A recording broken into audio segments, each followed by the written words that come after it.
Muchos países tienen ejércitos que defienden la soberanía de ese país. Nosotros en este país tenemos un ejército que está siempre en pie de lucha, defendiendo la paz que usted y yo disfrutamos de estar aquí. Y aunque en muchos de los casos a veces el terrorismo hace presa fácil de lo que ocurre a nuestro alrededor, de las situaciones que pasamos, hay personas luchando palmo a palmo, puño a puño por la libertad que ustedes y yo tenemos, aún nosotros los cristianos, por la libertad religiosa que nosotros tenemos. Si los soldados, si los militares, si las fuerzas militares hacen todo eso para defender la paz en un país y su soberanía, con más razón los cristianos debemos también pelear, debemos luchar para defender a capa y espada la libertad que tenemos nosotros en Cristo y sobre todo la soberanía de la palabra de Dios. Necesitamos, Señor, y lo decimos de esta manera, necesitamos poder defender lo que creemos que es la palabra del Señor. Este libro ha sido atacado desde el momento en que fue escrito. Lo han tratado de acallar por generación a generación, pero el Señor ha sido fiel a lo que ha escrito en él, porque dice: el cielo y la tierra pasarán, pero mi palabra no pasará. Y esto, hermanos, sigue siendo real en el tiempo en el que vivimos. Hay personas que si pudieran desaparecieran este libro. Y quizá llegará a ocurrir el momento en este mundo en el que sea difícil encontrar una Biblia, como sucede en países como Cuba o en otros países en diferentes partes del mundo, donde se conforman con lo que han memorizado, con un pedacito de la Escritura. Así es que, repito lo que dije en un principio, si los gobiernos tienen soldados que defienden su paz, las iglesias debieran tener soldados en cada cristiano que defiendan la verdad. Eso es lo que Judas estaba tratando de explicar cuando escribió su carta, una carta tan pequeña de apenas 25 versículos que más que carta parecía una postal. Y de esa vamos a analizar un poquito más en esta segunda parte. Judas sabía que había enemigos de la fe, enemigos de la verdad que se habían infiltrado en las iglesias del primer siglo y estaban causando estragos con sus doctrinas destructivas. Estaban atacando la fe de los hermanos en aquel tiempo, de los más débiles. Y hoy en día no es la excepción. Hoy en día en nuestras iglesias a lo largo y ancho de América Latina y en el mundo entero, hay grupos de personas que se han infiltrado con la apariencia de ser cristianos, que están metiendo sus herejías, dando a conocer sus prácticas y de alguna otra manera confundiendo a los convertidos acerca de lo que ellos tienen, argumentando tener una revelación nueva, una nueva manera de entender las Escrituras. Están llevándose a muchos al error. ¿Estamos viviendo tiempos de apostasía? Yo pienso que sí. Simple y sencillamente, miremos hacia alrededor. Déjenme decirles una cosa bien importante. Estamos en guerra espiritual. Sabemos que las huestes del enemigo de Satanás han declarado una guerra sin cuartel a Dios y a todos los hijos de Dios. Eso nos incluye a usted y a mí como hijos de Dios. Sabemos que existe esa guerra espiritual, es invisible. Muchas veces estamos distraídos y no la vemos. Sin embargo, también existe una guerra que sí es visible. Y tristemente es una guerra entre los círculos cristianos evangélicos. Las personas que están luchando por la verdad son vistos no como héroes, sino como personas intolerantes, como personas realmente cascarrabias, que realmente no hacen ni dejan hacer. Se les consideran legalistas, se les consideran gente de mente cerrada. Estas personas que se atreven a defender la Biblia, que se atreven a decir que algunas prácticas que son tan comunes y tan usuales en otras iglesias cristianas evangélicas, supuestamente, se atreven a condenar sus prácticas. Esas personas son las que terminan siendo acusados. No voy muy lejos, déjenme decirles una cosa. Esta semana me decía un miembro de nuestra iglesia que en Kansas, aquí en el estado de Kansas, en Estados Unidos, un pastor de una iglesia muy grande hispana en ese lugar prohibió rotundamente a sus miembros que escucharan el programa de Visión para Vivir, porque era nocivo para su fe. ¿Saben qué? Al principio me puse triste, pero después me alegré. Bueno, si es nocivo para la fe, significa que esa fe es falsa, entonces qué bueno.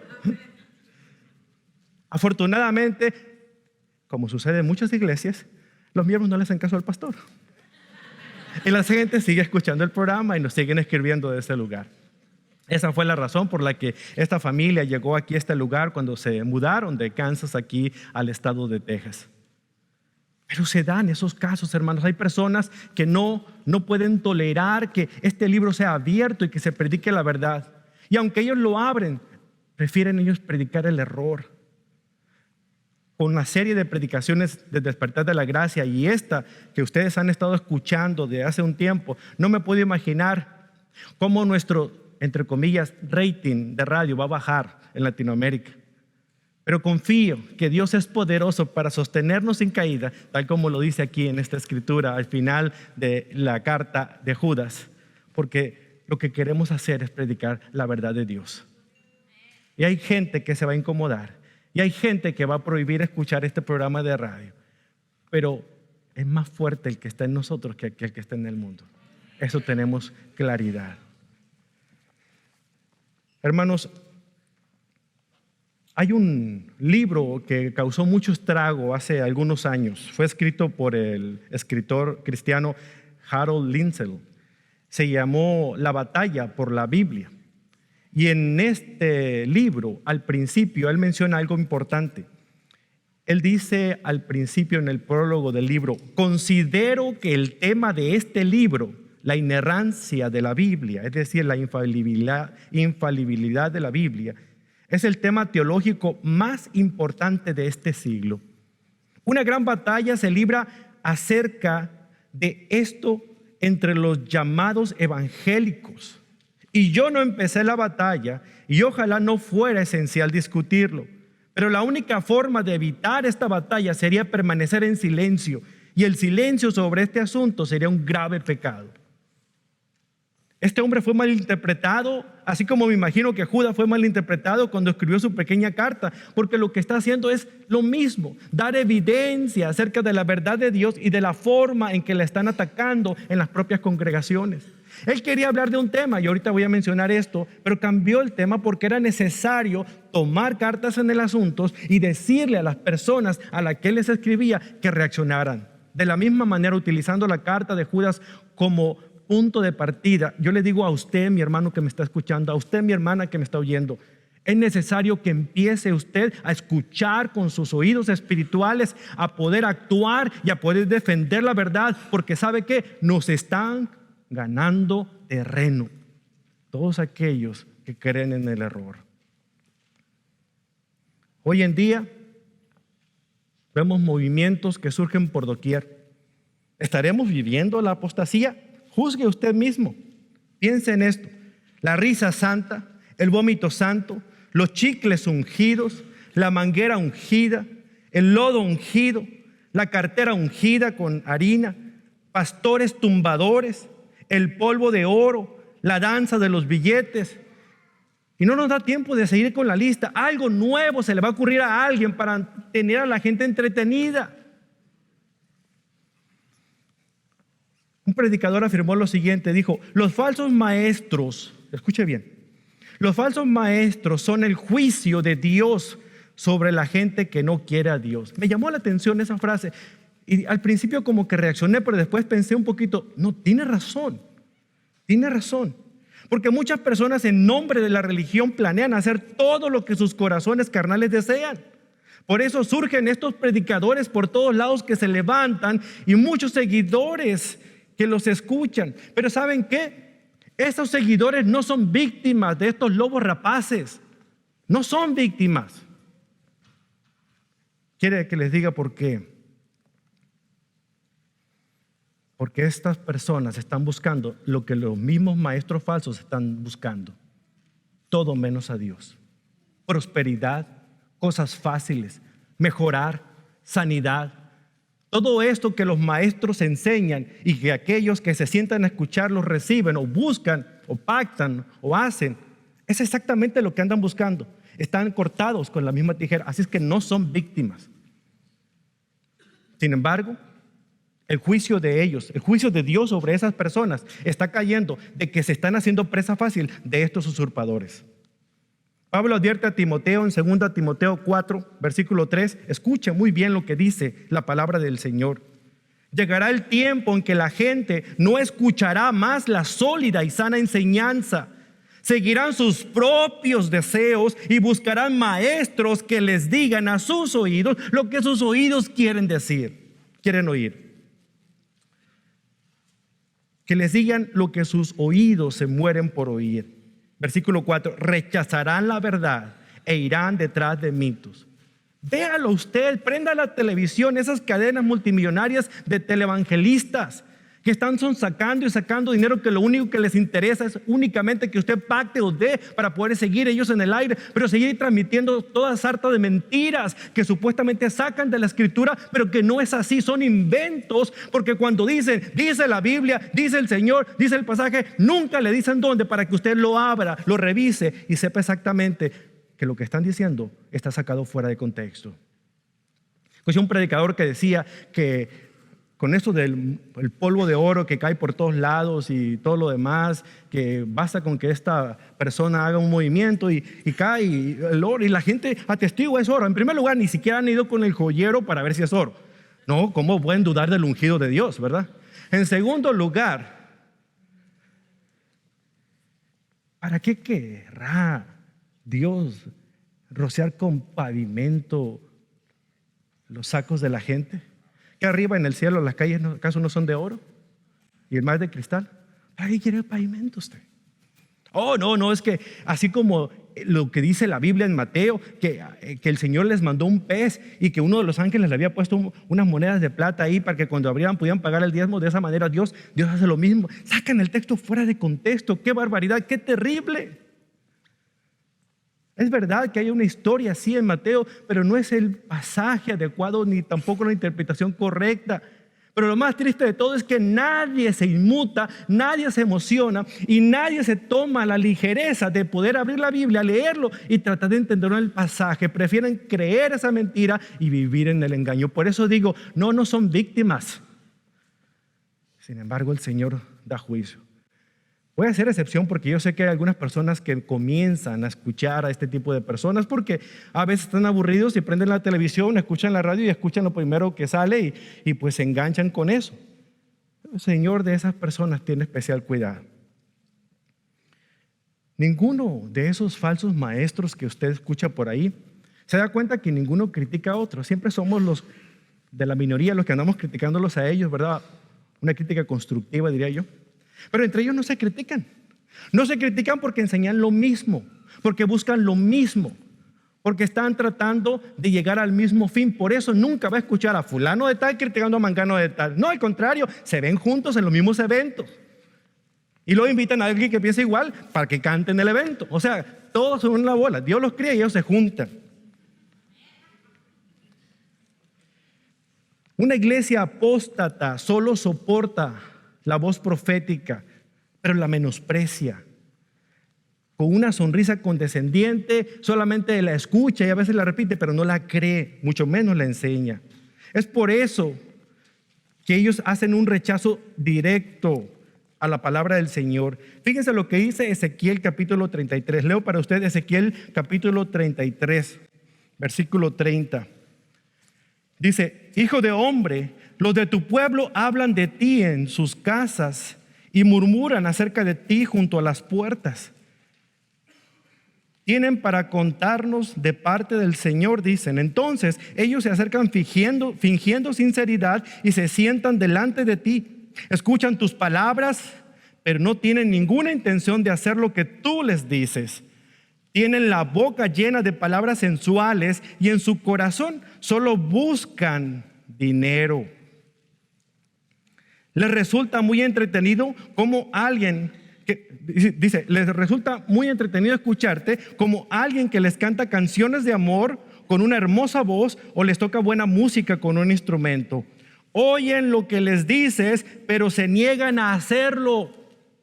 Y yo leo este pasaje y le reto a usted que me está escuchando que no sea como estas personas. No sea como aquellos que dicen, ay, qué bonito hablar el pastor, pero salgo de acá y sigo haciendo las mismas cosas. Y no permito que la palabra de Dios penetre hasta lo profundo de mi corazón y me transforme. Hermanos, estamos viviendo tiempos difíciles y si usted no está pasando tiempo en la palabra, cuidado, hermano, porque hay muchas situaciones y mucha confusión. Además, la iglesia apóstata de nuestro tiempo rechazará el llamado al arrepentimiento. Isaías capítulo 30, versículo 15 dice, esto dice el Señor soberano, el Santo de Israel. Ustedes se salvarán solo si regresan a mí y descansan en mí. En la tranquilidad y en la confianza está su fortaleza. Pero no quisieron saber nada de esto. No, dijeron ustedes. ¿Se dan cuenta? Isaías estaba luchando con la misma situación. Así es que, mientras tanto, los falsos maestros dicen, no, venga hermano, pacte y verá que usted recibe. Dé y Dios le dará más, duplicado, triplicado, medida apretada. Son los textos favoritos de ellos. Algo que te dé más, algo que te multiplique más. Pero los que son como ellos, eso es lo que quieren escuchar. Los que son como ellos, es ahí donde los siguen. No importa, yo voy a donde estoy en español a escuchar la escritura, pero voy allá porque no sea que venga por acá o venga por allá, pero de algún lado tendré que ver la ayuda de Dios. Cuidado, hermanos. Lea estos pasajes. El Señor te está diciendo a ti, mi hermano, mi hermana, tu única esperanza, la única fuerza que te queda, el único mensaje que debes escuchar es volver a mí, dice el Señor. Entrégame tu corazón, arrepiéntate, confía en mí solamente, vuélvete de ese mundo. Dígale esto, hermanos, a los ministerios multimillonarios de televisión. Dígale esto a los pastores ocupados con la prosperidad, pero que no se dan tiempo de escudriñar la palabra porque hay que inventar otra cosa nueva que decir. Dígale esto al gentío loco por el dinero, por hacerse rico, como si Dios lavara dinero. Pero ellos ni siquiera tienen tiempo para considerar este asunto, mucho menos para responder a él. No, definitivamente vivimos tiempos difíciles. Muchos de los hijos de Dios están haciendo lo que les venga en gana. Personas que se consideran cristianos, nacidos de nuevo, han dejado las congregaciones o siguen viniendo, pero siguen viviendo vidas desenfrenadas. Se han dado al libertinaje, hacen lo que sea, al cabo ya son salvos, dicen. Es doloroso poder ir a un funeral y saber que es el familiar de una persona querida, una persona que a lo mejor era una persona impía, drogadicta. En una ocasión tuve la oportunidad de escuchar a un predicador hablando acerca de la persona que había muerto. Era un señor conocido por muchos de que era una persona que golpeaba violentamente a su mujer y a sus hijos, que era un borracho y un drogadicto. Y todavía el predicador que era amigo de la familia, empezó a hablar de decir, por fe en la palabra de Dios, este hombre con todo y lo malo que era está en el cielo, porque cuando tenía 9 años hizo su decisión por Cristo, por eso, por lo que la palabra dice, él está en el cielo. Y la gente que está escuchando ahí que no tiene a Cristo, sale por esa puerta pensando que son salvos, pero no es así. Porque por sus frutos los conoceréis, hermanos. El que usted haya hecho la oración del pecador no le hace a usted salvo. Es el que usted declare, sí, pero que viva lo que declara, lo que usted permite que Cristo haga algo en su vida. La salvación no es un cambio de hábitos. La salvación no es querer portarme mejor. La salvación no es cambiar mis formas de vivir. No, la salvación es un regalo soberano de Dios, depende de Él y se lo da a aquella persona que ha confesado a Jesús como Señor y Salvador. A esa persona el Señor le da la salvación. Y como consecuencia se nota la salvación. ¿Por qué? Porque como resultado de ser salvo, la vida de ese individuo comienza a cambiar. Por sus frutos los conoceréis. Ay, dicen estos maestros falsos, es que aunque Dios aborrezca el pecado, ama al pecador. Ama al pecador. Me gusta lo que dice el pastor R.C. Sproul cuando mencionó esto. Dice, hay un problema con la frase Dios ama al pecador, pero aborrece el pecado. Porque Dios a quien envía al infierno es al pecador, no al pecado. Tiene lógica, ¿verdad? Ay, Dios ama al pecador, pero aborrece al pecado. No, al que va al infierno es el pecador. Así es que, pecador, arrepiéntete, porque ya sabes cuál es tu destino eterno. Es un gran error, hermanos. La iglesia moderna no predica acerca del pecado. Quiere predicar del amor, de la paz. Ya habrá otras iglesias que prediquen del pecado, pero aquí vamos a hablar de lo bueno que es Dios, de lo amoroso que es nuestro Padre Celestial. Y con esa sonrisa que les caracteriza, quieren cautivar con sus mensajes de autoayuda y superación personal. Cuando la Biblia muchas veces nos confronta y a veces tenemos que caer de rodillas llorando, pidiéndole perdón a Dios porque nos confronta con la verdad de que soy tan pecador. Entre más cerca estoy del santo Dios, más cuenta me doy qué pecador soy. Miren, la semana pasada, algo insólito. Una de las más grandes denominaciones cristianas en los Estados Unidos, la Iglesia Presbiteriana USA, no la confunda con la otra, la de América, aprobó con un margen 3-1 el permitir que sus pastores celebren matrimonios con personas del mismo sexo. Esto fue la semana pasada. Además, la asamblea cambió su definición acerca del matrimonio. La propuesta cambió el lenguaje para que fuera más inclusive a los demás. Fíjense cómo cambió lo que antes decía, que el matrimonio era un contrato civil entre un hombre y una mujer. Ahora lo definen como un compromiso único entre dos personas. La nueva definición del matrimonio según la PCUSA dice: el matrimonio es un don que Dios le ha dado a toda la humanidad para el bienestar de toda la familia humana. El matrimonio implica un compromiso único entre dos personas, tradicionalmente un hombre y una mujer, de amarse y apoyarse el uno al otro por el resto de sus vidas. El amor sacrificial que une a la pareja les sostiene como miembros fieles y responsables de la iglesia y la comunidad en general. Yo creí que lo que sostiene a una persona es el Espíritu Santo, no el amor que se tiene uno al otro, lo que le hace miembro de una iglesia. No, hoy en día, hermanos, las situaciones están difíciles. Y si ustedes, hermanos, no están nada más oyendo, sino escuchando realmente la verdadera palabra del Señor, se van a engañar. Y van a salir como muchos de sus hijos, jóvenes, adolescentes: papá, yo no voy a esa iglesia porque están predicando en contra del homosexualismo. Predicamos en contra del pecado y entre ellos está el homosexualismo. Pero también el chisme, la borrachera, tantas cosas más que están surgiendo, la avaricia. Eso es lo que predicamos en contra del pecado, hermano, no se confunda. Hoy en día, ¿qué hiciera usted si va donde el médico y por temor, por no hacerle sentir mal ni arruinarle el día, no le dice que usted tiene una enfermedad terminal? Le dice: señor médico, doctor, ¿cómo me encuentra? En su mente pensaba decirle que tiene cáncer, pero no, pobrecito. No, todo está bien, que le vaya muy bien. Todo está bien, todo está bien. Cuando usted se entera de que este médico le ha engañado, usted hará todo lo posible para que corran a ese médico y censuren su práctica. ¿Por qué? Por ser una persona inmoral, por no decir la verdad. Hoy en día se debe correr a muchos pastores porque están haciendo lo mismo. Le dicen a la gente que todo está bien cuando van camino al infierno. Ellos no deberían estar predicando la palabra porque la están adulterando. Muchos se debieran quedar sin trabajo, pero no lo dicen, no dicen la verdad porque están cuidando su puesto, su posición o el ingreso que reciben. Es la única razón. La gran mayoría de los pastores necesitan recordar que nos ha llamado y qué nos ha llamado a hacer. Únicamente ser representantes de aquel que dio su vida por cada uno de nosotros. La salvación no es meramente un cambio de hábitos. La salvación es una obra sobrenatural de Dios, donde la persona realmente se convierte en una nueva criatura. Y esos no son cuentos, es la verdad. Judas les ordena a sus lectores que sigan luchando por sus creencias, que proclamen la verdad, que acudan en ayuda al débil.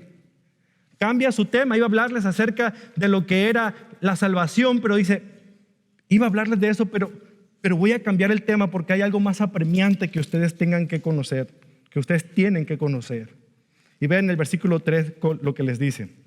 Amigos, con gran anhelo tenía pensado escribirles acerca de la salvación que compartimos. Sin embargo, hoy me doy cuenta de que debo escribirles sobre otro tema para rogarles que defiendan la fe que Dios ha confiado una vez y para siempre a su pueblo santo.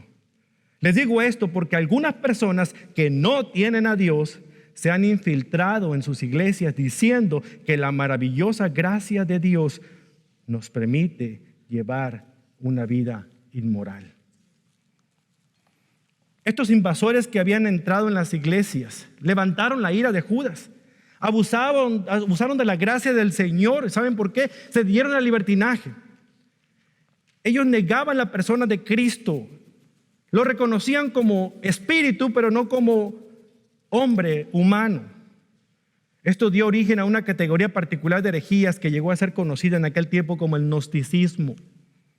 Los diversos grupos de gnósticos mezclaban el cristianismo con las filosofías griegas de la época, las religiones del Medio Oriente e incluso mucho misticismo judío. Los gnósticos creían que eran salvos al adquirir conocimiento verdadero. Además, enseñaban que el cuerpo físico era perverso, era malo. Solamente el alma era buena. Por lo tanto, uno podía hacer y deshacer con el cuerpo, no afectaba el ser interior. Llevó a estos extremos. El otro extremo era que si se hacía todo lo que se hiciera con este cuerpo, pronto nos íbamos a deshacer de él y podíamos liberar ese espíritu que llevamos dentro. El otro extremo era el ascetismo, que era negarse, era reprimirse, era no hacer nada para no caer en los extremos. Ambos extremos estaban equivocados. Los maestros de esta forma de pensar, los gnósticos de ese tiempo, se habían infiltrado en la iglesia cristiana cuando Judas escribió esta carta, alegando que ellos eran libres en Cristo, que la justicia de Cristo los había librado a ellos también, vivían como les daba en gana. Pero estaban negando completamente quién era Cristo en sí mismo. Era un fantasma, decían, era un espíritu. Realmente los gnósticos de esta época le atestaron un fuerte golpe al cristianismo de aquel primer siglo. Por eso Judas toma su pluma, cambia la introducción a su carta y dice: no es posible que esto esté ocurriendo. Llega el momento en que nos demos cuenta que el enemigo ha llegado y es momento de actuar. Así es que pónganse los guantes, vamos a contender por la fe, a defender la verdad de Dios. El llamado que hace Judas lo hizo a los cristianos del primer siglo. Las palabras de Judas las utilizo yo para decirle a usted de este siglo XXI: estos enemigos de la fe están infiltrados en nuestra iglesia y es el momento de ponernos de pie, de ponernos los guantes y contender por la verdad del Señor. No es posible que sigan arrebatando a aquellos que buscan ansiosamente encontrarse con Jesús, el autor de sus vidas, y siendo llevados por vientos de doctrina. Y yo sé que algunos de ustedes quizá me tilden de intolerante en ese aspecto. No importa que usted me considere intolerante, pero es importante decir la verdad, aunque eso nos cueste el puesto, aunque eso nos cueste también la posición. ¿Por qué razones Judas invita, anima, llama a los cristianos a luchar? Al menos hay 4 razones aquí en estos pasajes. Vamos a verlos rápidamente. En primer lugar, sabemos que los herejes se encuentran bajo el juicio de Dios. Se encuentran bajo el juicio de Dios. Si usted busca aquí los versículos 5 al 7, se va a dar cuenta de algo bien interesante. Escucha lo que dice Judas. Aunque ustedes ya saben estas cosas, igual quiero recordarles que Jesús primero rescató de Egipto a la nación de Israel, pero luego destruyó a los que no permanecieron fieles. Y les recuerdo de los ángeles que no se mantuvieron dentro de los límites de autoridad que Dios les puso, sino que abandonaron el lugar al que pertenecían. Dios los ha tenido firmemente encadenados en prisiones de oscuridad en espera del gran día del juicio.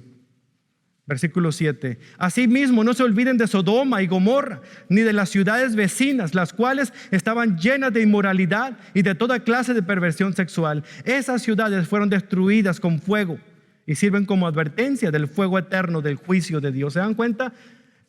quienes predican este tipo de herejías tienen sus días contados. La condenación de Dios no se hará esperar. Este es el fin de estas personas. Y me llama la atención porque menciona una triada de ejemplos: los israelitas incrédulos, los ángeles caídos y la gente perversa de Sodoma y Gomorra. Les advierte que un acto de necedad terrible de poder tergiversar la palabra del Señor no va a quedar impune. En su momento el Señor acomodará a cada quien en el lugar que le corresponde.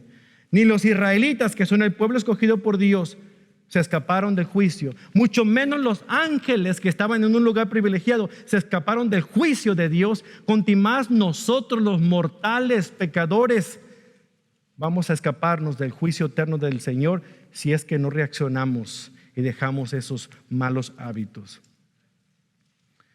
No seamos cínicos ante las cosas sagradas.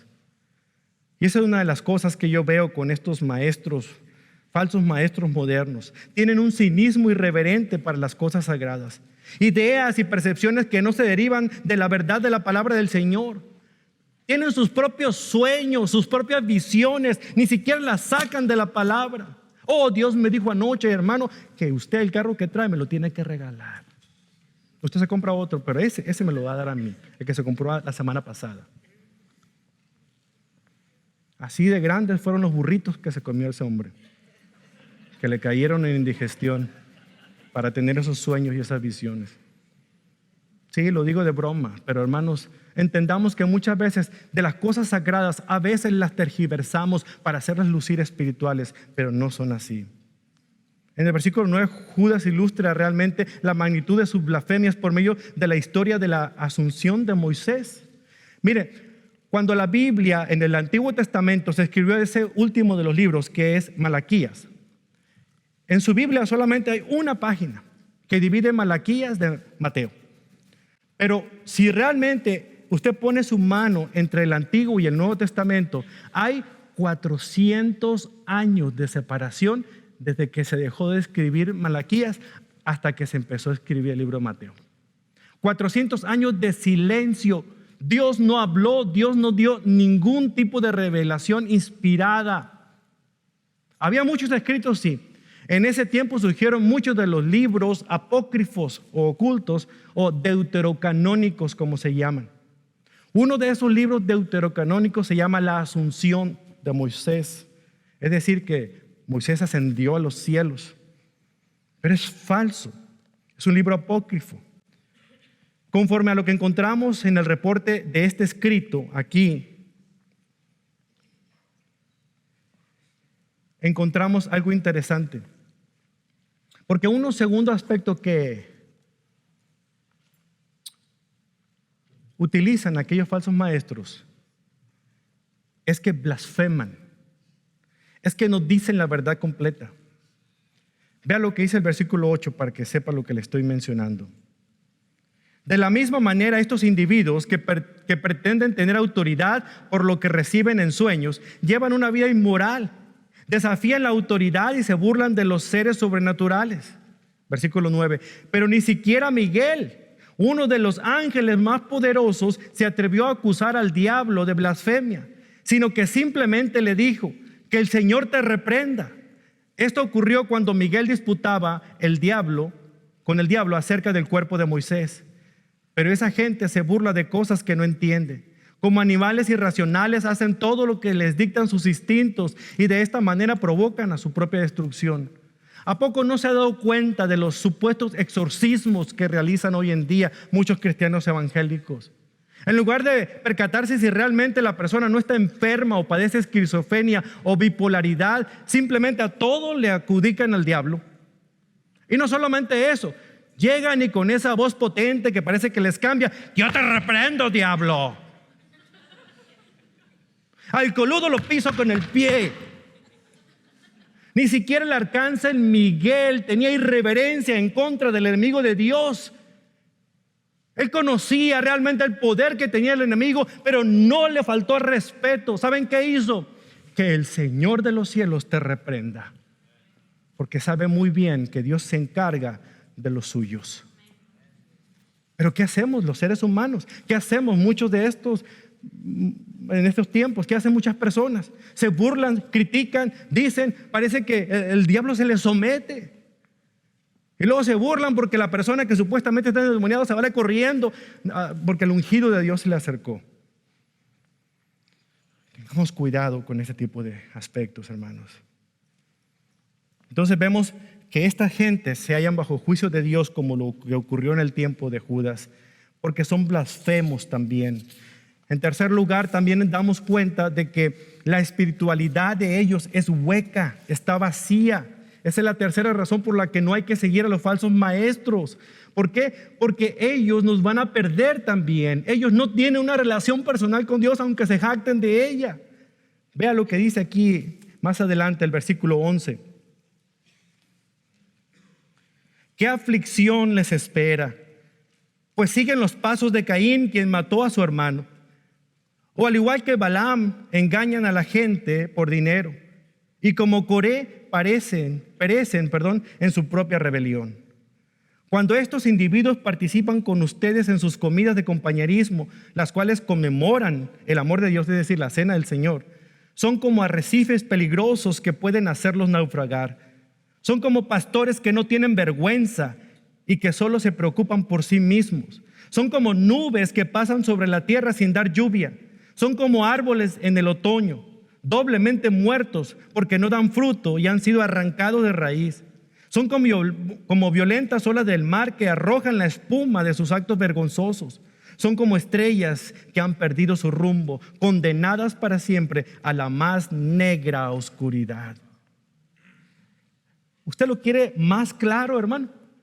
No, Judas está hablando también a nuestro tiempo en el siglo XXI, en este año 2014, con lo que estamos viendo por todos lados. Vea cómo lo está manejando de alguna manera interesante. Dice, tal como lo hizo Caín, quien se creía autosuficiente. Él no le ofreció a Dios lo que pidió, quiso darle lo que él quiso. La ofrenda a Dios era un cordero sin mancha. Él dijo, yo le llevo trigo. Dios quiere ofrenda, la hago a mi manera, lo que yo quiero dar. Cuidado, hermano. Muchas veces, ¿qué hacemos nosotros también? Sabemos que nosotros damos ofrenda al Señor, y aquí voy a hacer un comercial también. ¿Y qué hacemos? Bueno, no lo voy a dar a la iglesia porque al cabo en la iglesia no falta. Le voy a dar a fulano de tal. Al cabo es para Dios. Cuidado, hay orden, hay formas. Dios es cuidadoso de las formas. No levantemos fuego extraño, hermano. Tengamos cuidado. Caín lo hizo de esta manera. Ellos le ofrecen a Dios fruto de las obras humanas en vez de demostrar que la confianza la tienen en la sangre preciosa del Cordero. Dice Judas que estos falsos maestros, como el codicioso de Balaam, venden sus profecías por ganancia. ¿Se da cuenta? Al mejor postor. Uno de esos falsos apóstoles le dijo a una persona que se lanzara como candidato a la presidencia de su país y le dijo que iba a ganar, le daba la profecía. Se hicieron las elecciones y la persona quedó en el número 10, abajo. Pero nadie se atrevió a pedirle cuentas al ungido de Dios. ¿Saben lo que le hacían a los a los profetas que fallaban sus profecías en el Antiguo Testamento? Lo apedreaban y los mataban a pedradas. Pero hoy en día se les celebra y dicen, bueno, a lo mejor se equivocó, a lo mejor el siguiente sexenio o el cuatrienio. Se sigue dando estas cosas, hermanos. También dice, como el rebelde de Coré, desafían la autoridad de los instrumentos de verdad que genuinamente han sido escogidos por Dios, es decir, Cristo y sus apóstoles. Coré era uno de los cantantes en el pueblo de Israel que estaban dando vueltas en el desierto. No quisieron someterse a la autoridad de Moisés y comenzaron a hablar mal. No, yo me voy a relacionar con Dios, yo no necesito intermediarios. Y el Señor los reprendió, y todo Coré, su familia y todos los que le siguieron quedaron ahí fulminados en el desierto. Si Dios ha puesto líderes, Dios, óigalo bien, no autoimpuestos, pero Dios ha puesto líderes espirituales en su vida, Él espera que usted ore por ellos, que usted siga sus indicaciones, pero asegúrese que esos líderes de verdad prediquen la sana doctrina. Porque hoy en día muchos se jactan de decir, no te atrevas a hablar mal del ungido del Altísimo, sacando el texto fuera de contexto. entendamos estas situaciones. Los versículos 12, aquí Judas vívidamente describe los peligros de la religión de los apóstoles. Dice escollos ocultos, y hay una manera tan interesante y tan poética de mencionar que están huecos, están vacíos. No hay más que puro bla, bla, bla, bla, y no hay acciones. No tienen una relación con Dios. Y en cuarto lugar, porque sus caminos son impíos. Sus caminos no son buenos. Son gente perversa y tratan de extender sus malos caminos sobre los demás. Vea lo que dice el versículo 14. Entonces, Enoc, quien vivió en la 7ª generación después de Adán, profetizó acerca de estas personas. Dijo, escuchen, el Señor viene con incontables millares de sus santos para ejecutar juicios sobre la gente de este mundo. Declaran culpables a los seres humanos por todos los actos perversos de cada uno, que cada uno ha hecho, y a los pecadores rebeldes por todos los insultos que hayan dicho contra él. Estos individuos son rezongones, se quejan de todo y viven solo para satisfacer sus deseos. Son fanfarrones que se jactan de sí mismos y adulan a otros para conseguir lo que quieren. De esos también profetizó Enoc en la 7ª generación de Adán. ¿Se da cuenta? El Señor vino con muchos millares de santos, dice, para ejecutar juicio. Hay que entender, hermanos, que este tipo de situaciones, aunque ocurrieron en el primer siglo, con qué liviandad se ofrecen en este tiempo también. Hay que entender que de alguna otra manera, hermanos, el Señor, aunque pareciera que se cruza de brazos, no lo está. Está tomando nota perfectamente de todo lo que están diciendo de ellos. Judas les quita a los apóstatas sus máscaras, les quita la máscara de santurrona y revela las horribles cicatrices de la lujuria, de la arrogancia, de la codicia. Ellos son perversos, dice. Está diciendo exactamente lo opuesto a lo que estos mismos pedagogos espirituales claman ser. Los ha desenmascarado. En nuestro último mensaje de la semana que viene vamos a ver una manera más práctica de cómo nosotros vamos a contender contra esos apóstatas. Ahorita únicamente hemos logrado desenmascararlos como lo ha hecho Judas, pero necesitamos estar preparados, hermanos. Ahora, es importante responder de una manera balanceada. El propósito de Judas ha sido hervirnos la sangre para poder sentir que hay una ira santa dentro de nosotros por tanto engaño y tanta falsedad que está pululando por todos lados. Pero no significa que voy a ir para darle de puñetazos a esas personas. No. Que nuestra ira santa pueda servir para podernos a estudiar la palabra de Dios. Que nuestro enojo santo pueda servir para poder asegurarnos que estamos en la verdad y no estamos siendo presa de la mentira. ¿Cree usted que usted ya llegó a donde debe conociendo lo básico de la Biblia? ¿Cree usted que ya no necesita leer la Biblia porque usted tiene 20 años viniendo a la iglesia? ¿Cree usted que no necesita tomarse un curso de próximos pasos? Si usted piensa de esta manera, hay dos cosas. Véngase porque yo necesito tomarme unas vacaciones y usted tiene que enseñar. O dos, usted se está engañando a usted mismo, porque todos necesitamos aprender todos los días de nuestro Dios. ¿De qué forma podemos luchar apasionadamente por la fe sin llegar a perder los estribos? La clave está en la preparación propia, hermanos. El argumento más persuasivo de todo debate es la verdad. A la mentira se le confronta con la verdad, no con otra mentira. Mantengamos siempre una postura doctrinal. Conozcamos bien lo que conocemos. Si decimos que tenemos la verdad, dígame usted cuál es esa verdad. Si usted sabe que hay esenciales de la fe, dígame cuáles son las esenciales de la fe. Si hay un catecismo que tiene que memorizar, aprenda el catecismo para que lo enseñe a sus hijos. Para que usted sepa perfectamente cuál es la confesión doctrinal que usted tiene. Muchas veces usted está leyendo y dice, ay, no, esto es de los católicos romanos. Usted se engaña porque el mismo confesión de fe es la confesión que se ha adecuado de los apóstoles. Pero como usted nunca la ha leído, no lo ha entendido. Necesitamos aprender, volver a lo básico. El Espíritu de Dios y su palabra están con usted hasta el final si usted está en la palabra del Señor. Hay grandes daños que pueden ser reparados con comienzos pequeños. Dedique cada día, aunque sea 5 minutos a la lectura de la Biblia y 5 minutos a orar por lo que acaba de leer. 5 minutos, hermanos, 5 minutos. He sacado cuenta, se los confieso, escúchenme muy bien. Si usted entra a la página de Facebook, no tarda menos de 35 minutos cuando sea únicamente para revisar quiénes han puesto like a su punto que usted acaba de mencionar. 35 minutos.